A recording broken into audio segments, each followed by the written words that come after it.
ஒன்று குறிப்பேடு அதிகாரம் 27. படைத்தலைவர்களும் குலத்தலைவர்களும். இஸ்ரேல் மக்களின் குடும்பத் தலைவர்கள், ஆயிரத்தவர் தலைவர்கள், நூற்றுவர் தலைவர்கள் மற்றும் அரசு அலுவலர்கள் ஆகியோர் இவர்களே. ஆண்டின் ஒவ்வொரு மாதமும் வெவ்வேறு பிரிவினர் மாறி மாறி அரசருக்கான பணியில் பங்கேற்றனர். அப்பிரிவுகள் ஒவ்வொன்றிலும் 24,000 பேர் இருந்தனர். முதல் மாதத்தில் முதல் படைப்பிரிவுக்கு சப்தியேலின் மகன் யாசொபியாம் தலைவராய் இருந்தார். அவரது பிரிவில் 24,000 பேர் இருந்தனர். பெரேட்சு வழிவந்த அவர் முதல் மாதத்தில் எல்லா படை தலைவர்களுக்கும் தலைவராய் இருந்தார். இரண்டாம் மாதத்தில் இரண்டாம் படைப்பிரிவுக்கு அகோயியான தோதாய் தலைவராய் இருந்தார். மிக்லோத்து இவரின் கீழ் படை தலைவராய் இருந்தார். இவர் பிரிவில் 24,000 பேர் இருந்தனர். மூன்றாம் மாதத்தில் மூன்றாம் படைப்பிரிவுக்கு குரு யோயாதாவின் மகன் பெனாயா தலைவராய் இருந்தார். அவர் பிரிவில் 24,000 பேர் இருந்தனர். இந்த பெனாயா 30 ஆற்றல் மிக்கவரும் அவர்களுக்கு தலைவருமாய் இருந்தவர். அவர் மகன் அமிசபாது அவர் பிரிவை மேற்பார்வை செய்து வந்தார். நான்காம் மாதத்தில் நான்காம் படைப்பிரிவுக்கு யோவாபின் சகோதரராகிய அசாவேலும் அவருக்கு பின் அவர் மகன் செபதியாவும் தலைவராய் இருந்தனர். அவர்களுக்கு கீழ் 24,000 பேர் இருந்தனர். ஐந்தாம் மாதத்தில் ஐந்தாம் படைப்பிரிவுக்கு இஸ்ராகியரான சங்கூத்து தலைவராய் இருந்தார். அவர் பிரிவில் 24,000 பேர் இருந்தனர். ஆறாம் மாதத்தில் ஆறாம் படைப்பிரிவுக்கு தெக்கோவாவியரான இக்கேசு மகன் ஈரா தலைவராய் இருந்தார். அவர் பிரிவில் 24,000 பேர் இருந்தனர். ஏழாம் மாதத்தில் ஏழாம் படைப்பிரிவுக்கு எப்ராயிம் குலத்து பெலோனியரான ஏலேசு தலைவராய் இருந்தார். அவர் பிரிவில் 24,000 பேர் இருந்தனர். எட்டாம் மாதத்தில் எட்டாம் படைப்பிரிவுக்கு சர்க்கியை சார்ந்த ஊசாயரான சிபக்காய் தலைவராய் இருந்தார். அவர் பிரிவில் 24,000 பேர் இருந்தனர். ஒன்பதாம் மாதத்தில் ஒன்பதாம் படைப்பிரிவுக்கு பென்யமின் குலத்து அனதோத்தியரான அபியேசர் தலைவராய் இருந்தார்.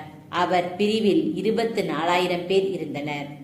பத்தாம் மாதத்தில் பத்தாம் படைப்பிரிவுக்கு சர்க்கியை சார்ந்த நெட்ரோபாயரான மகராய் தலைவராய் இருந்தார். அவர் பிரிவில் 24,000 பேர் இருந்தனர். 11ஆம் மாதத்தில் 11ஆம் படைப்பிரிவுக்கு எப்ராயிம் குலத்து பிராத்தோனியரான பெனாயா தலைவராய் இருந்தார். அவர் பிரிவில் 24,000 பேர் இருந்தனர். 12ஆம் மாதத்தில் 12ஆம் படைப்பிரிவுக்கு ஒத்தனியேல் வழிவந்த நெட்ரோபாயரான கெல்தாய் தலைவராய் இருந்தார். அவர் பிரிவில் 24,000 பேர் இருந்தனர்.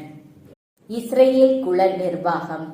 இஸ்ரேலில் குலத் தலைவராய் இருந்தவர்கள் பின்வருமாறு: ரூபனியருக்கு தலைவர் சிக்ரியின் மகன் எலியேசர், சிபயோனியருக்கு மாக்காயின் மகன் செப்பட்ரியா, லேவியருக்கு கெமுயேல் மகன் அசபியா, ஆரோனியருக்கு சாதோக்கு, யூதாவினருக்கு தாவீதின் சகோதரரில் ஒருவராகிய எலிகு, இசக்கார் குலத்துக்கு மிக்கேல் மகனான ஓம்ரி, செபுலோனியருக்கு ஒபதியாவின் மகன் இஸ்மாயா, நப்தலி குலத்துக்கு அசரியேல் மகன் எரிமோத்து, எப்ராயிம் மக்களுக்கு அசரியாவின் மகன் ஓசேயா, மனோசேயின் பாதி குலத்துக்கு பெதாயாவின் மகன் யோவேல், கிளையாதில் உள்ள மனாசேயின் பாதி குலத்துக்கு செக்கரியாவின் மகன் இத்தோ, பென்யமீனருக்கு அப்னேரின் மகன் யாகசியேல், தான் குலத்துக்கு எரோகாமின் மகன் அசரியேல்.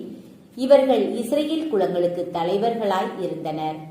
இஸ்ரேலை வானத்தின் விண்மீன்களைப் போல பெருகச் செய்வேன் என்று ஆண்டவர் வாக்களித்திருந்ததால் அரசர் தாவீது 20 வயதிற்குட்பட்டோரை கணக்கிடவில்லை. செருயாவின் மகன் யோவாபு கணக்கெடுப்பு தொடங்கிய போது இஸ்ரேலின் மேல் கடும் சினம் வீழ்ந்ததால் அவர் அதை முடிக்கவில்லை.